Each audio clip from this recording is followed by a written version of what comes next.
Hello বন্ধুরা, শুভ সকাল। কেমন আছো তোমরা? আশা করি ভালো আছো। আমিও খুব ভালো আছি। তো সকালবেলা সবজি কাটতে বসেছি রান্না করার জন্য। আজকে সানডে, আর আজকে রান্না হবে মাংস আর ওল ভাতে। আর কিছু করব না। আজকে আমার স্নান হয়নি, এখনও স্নান করব, পুজো করব, তারপরে রান্না করব।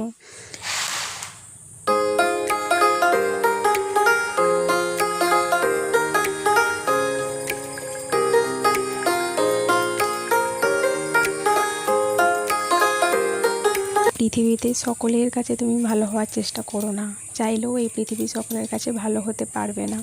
আজ পর্যন্ত কেউ তা পারেনি, আর তুমিও পারবে না। যদি সৎ হতে হয়, যদি ভালো হতেই হয়, তাহলে নিজের কাছে ভালো হও। কারণ আমি এটা নিজে নিজে তার প্রমাণ, জলজান্ত প্রমাণ।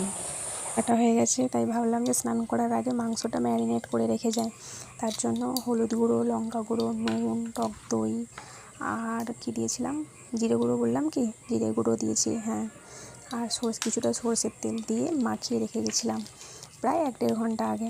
মাখিয়ে তারপরে রান্নাটা করেছি। তাই ভাবলাম যে স্নান করতে যাওয়ার আগেই মাখিয়ে রেখে যাই, এসে পুজো করব, তারপরে রান্না বসাবো। ওই জন্য মাখিয়ে নিলাম। করতে যাওয়ার আগে এই কাজগুলো, যেমন রান্নার সবজি কেটে রেখে গেলে কাজটা অনেকটা যেন মনে হয় এগিয়ে আছে।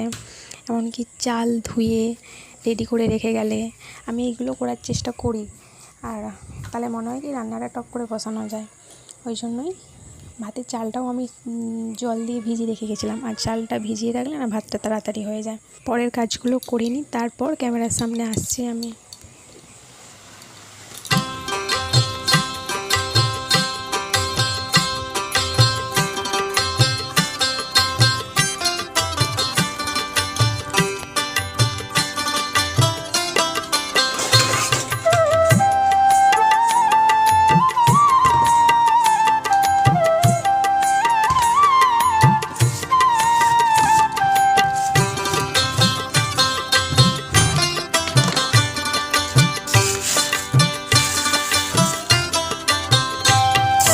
মনের মানুষ পেলাম কই, মন খুলে দুটো কথা কই, প্রাণের দুটো কথা কই। আশার গাছে তুলে দিয়ে কেড়ে নেয় রে বাঁশের মই, মন খুলে দুটো কথা কই। আমি মনের মানুষ পেলাম কই, মন খুলে দুটো কথা কই। এগুলো আমাদের গাছের ডাঁসা পেয়ারা।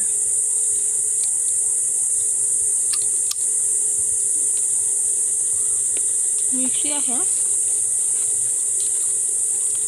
কিন্তু না একটু পেকে গেলে পোকা হয়ে যাচ্ছে।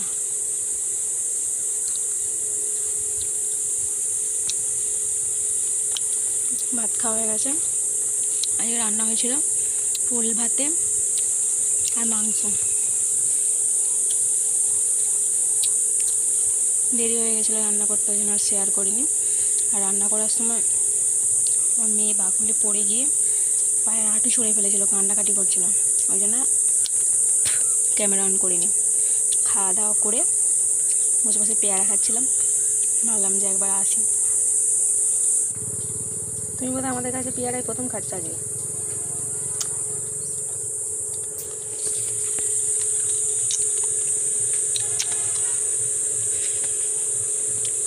পোকার ভয়ে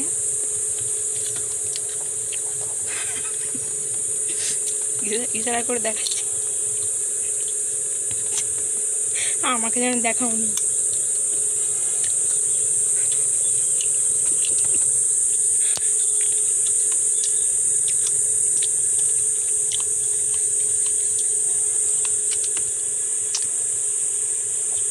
কিন্তু মিষ্টি আছে, হালকা হালকা মিষ্টি ভালোই আছে। হ্যাঁ, কৌশিদা বলছিল যে বেশাল।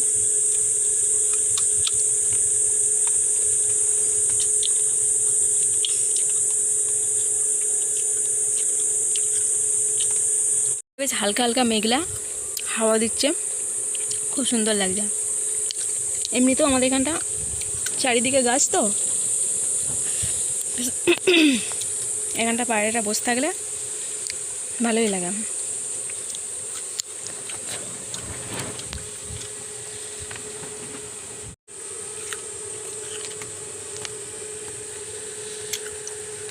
সন্ধেবেলায় আমরা মেয়েকে পড়তে বসিয়েছি, ও পড়ছে। আর চলো আজকের ভিডিওটা আমি এখানেই শেষ করছি, আবার কালকে তোমাদের সামনে আসবো। চলো টাটা।